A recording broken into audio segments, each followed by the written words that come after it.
Hi everyone, I'm Brandon and welcome to News4Teens.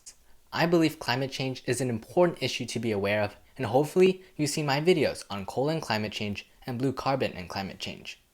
In this video, I'd like to talk about a different gas that affects the climate, methane gas, which was featured in the latest Economist publication.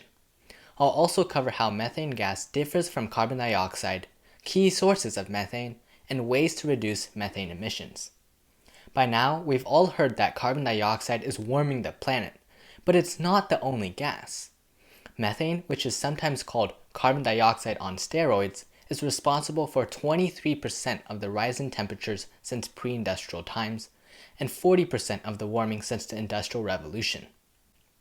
In a span of 20 years, 1 ton of methane causes 86 times more warming than 1 ton of carbon dioxide. While methane is one of the most potent and fastest growing greenhouse gases in the atmosphere, there's one key area where it differs from carbon dioxide when it comes to reducing emissions. Methane degrades relatively quickly, which means it does not stay in the atmosphere for very long. It has a half-life of about 10 years. Compare that to carbon dioxide, which once released can stay in our atmosphere for hundreds or even thousands of years. Why does this difference matter?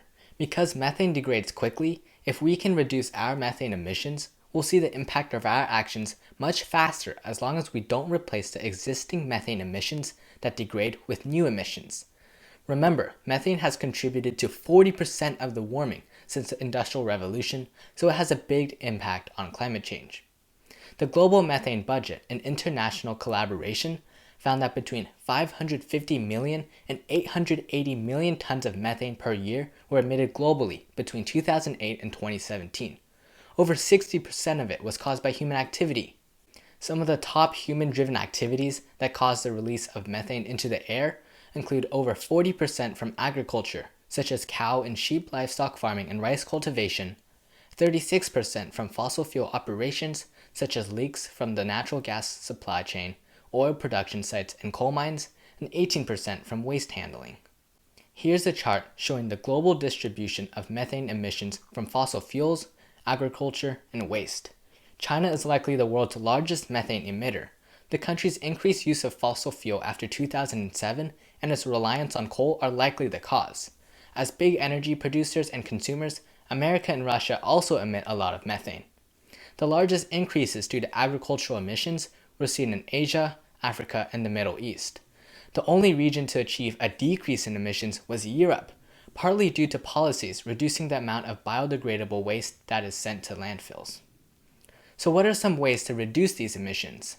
One suggestion I read is to stop the methane leaking out of fossil fuel infrastructure.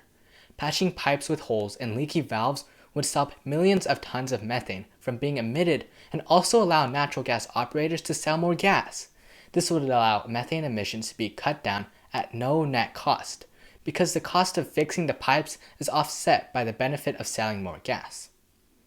Agricultural emissions, specifically caused by livestock and rice paddies, are more difficult to deal with. The methane is produced by methanogenic microbes, which live in animals' guts, their waste, and oxygen-poor waterlogged soil. Different varieties of rice that yield more grain for the same amount of methane or switch to irrigating paddies for less time would help reduce methane emissions from rice paddies. For livestock, it's slightly more complicated. Ruminant livestock, which are mammals that include cattle, sheep, and their relatives, generate 79% of agricultural methane and 30% of all human-based emissions. Asking people to eat less meat and drink less milk alone will not be enough. Scientists have been experimenting with what the animals eat, as studies have shown a correlation between certain chemicals in food and decreased methane emissions.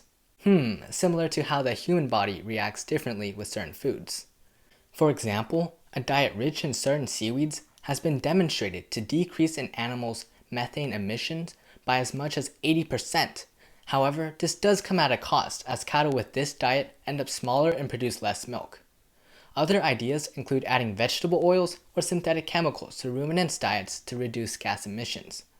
These solutions appear to reduce methane emissions by 11 to 18% and 27 to 40% respectively.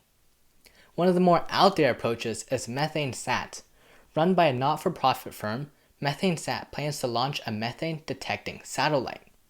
this satellite will scan the Earth's surface and report where gas from fossil fuel operations is escaping into the atmosphere. This should help with better reporting and monitoring of methane emissions, but also help fossil fuel companies identify and patch leaks. When it comes to impacting global warming, a few governments appear to be focusing on reducing methane emissions as part of their strategy. The European Commission has adopted a European methane strategy to cut the EU's emissions to between 33 to 37% below 2005 levels. In the US, former President Barack Obama enacted regulations on monitoring and plugging methane leaks. While these regulations were removed during the last administration, President Joe Biden says he will reverse the reversal, and it is believed that he'll set a target to reduce methane emissions by as much as 65% by 2025. It's expected that on April 22nd, President Biden will make public the US's climate target in advance of the 2021 United Nations Climate Change Conference in November. Thank you for watching. If you're interested in learning more about climate change, check out my other videos related to blue carbon as well as coal. I hope you leave this video with a better understanding of methane's role in climate change.